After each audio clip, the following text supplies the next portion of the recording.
Bonjour les amis, Marc Maillot encore avec vous pour lire deux versets dans l'épître de Paul aux Éphésiens au chapitre 2, des versets que certains doivent connaître bien. L'apôtre Paul écrit à partir du verset 8, « C'est par la grâce que vous êtes sauvés par le moyen de la foi.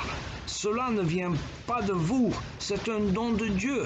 Ce n'est point le fruit des œuvres que vous auriez accompli. Personne n'a donc raison de se vanter.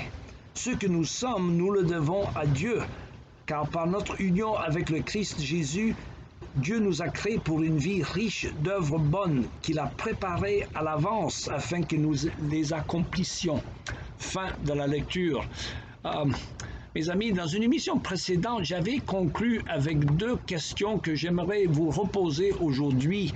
Et d'ailleurs, il n'y a pas de question plus importante car il s'agit d'une affaire où toute notre éternité est en jeu.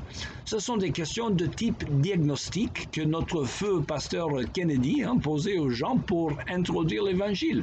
Et la première question était la suivante. Êtes-vous, mon ami, arrivé au point dans votre vie où vous savez de façon sûre et certaine que si vous deviez mourir ce soir, vous iriez au paradis auprès de Dieu? Bonne question. Et la deuxième, qui lui est analogue, et si vous deviez mourir aujourd'hui et comparaître devant Dieu et qu'il vous demande « Pourquoi devrais-je vous laisser entrer dans mon paradis ?» Que lui répondriez-vous? On les appelle donc les questions diagnostiques car la réponse révèle assez bien où une personne en est par rapport à la foi chrétienne. Par exemple, si quelqu'un répond à ces questions en se justifiant, en affirmant qu'il n'a jamais vraiment fait le mal et qu'il n'a jamais tué, ni commis l'adultère, ni volé, cela montre combien cette personne, franchement, ne comprend pas la sainteté toute autre de Dieu, dont les normes de perfection sont infiniment au-delà des nôtres.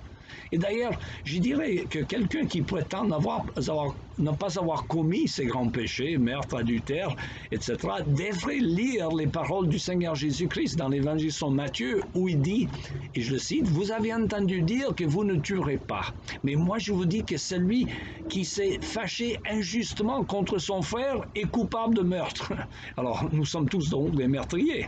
Et de même, celui qui a simplement convoité une femme est coupable de l'adultère d'après Jésus. Alors, en approfondissant notre compréhension de la loi de Dieu, révélatrice de son caractère saint, on s'aperçoit combien nous sommes tous coupables d'avoir violé tous les commandements de Dieu, et pas seulement ces deux-là.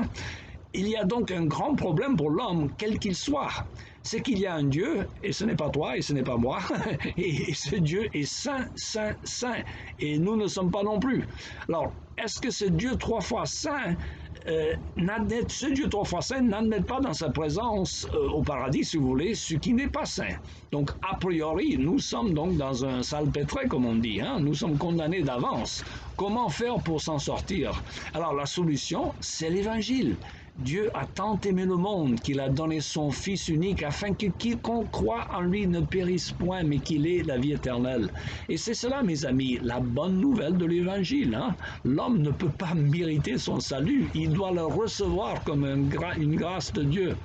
Nous ne pouvons jamais donc nous justifier devant Dieu. C'est Jésus-Christ et lui seul qui nous justifie devant son Père céleste.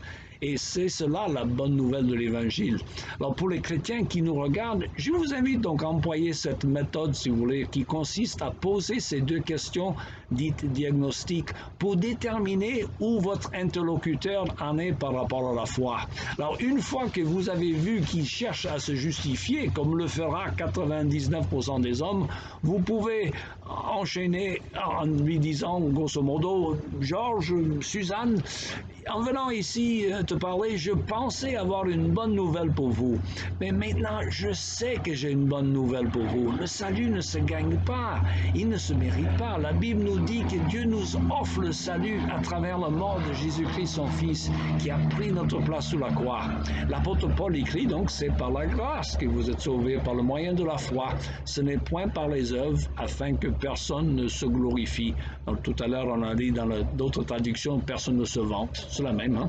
Les bonnes œuvres, mes amis, ne sont que notre marque de reconnaissance de ce que Jésus a fait pour nous. Et si nous sommes vraiment nés de nouveau, nous produirons des bonnes œuvres. Nous allons en reparler par la suite. Il me reste à vous souhaiter une bonne journée et à la prochaine.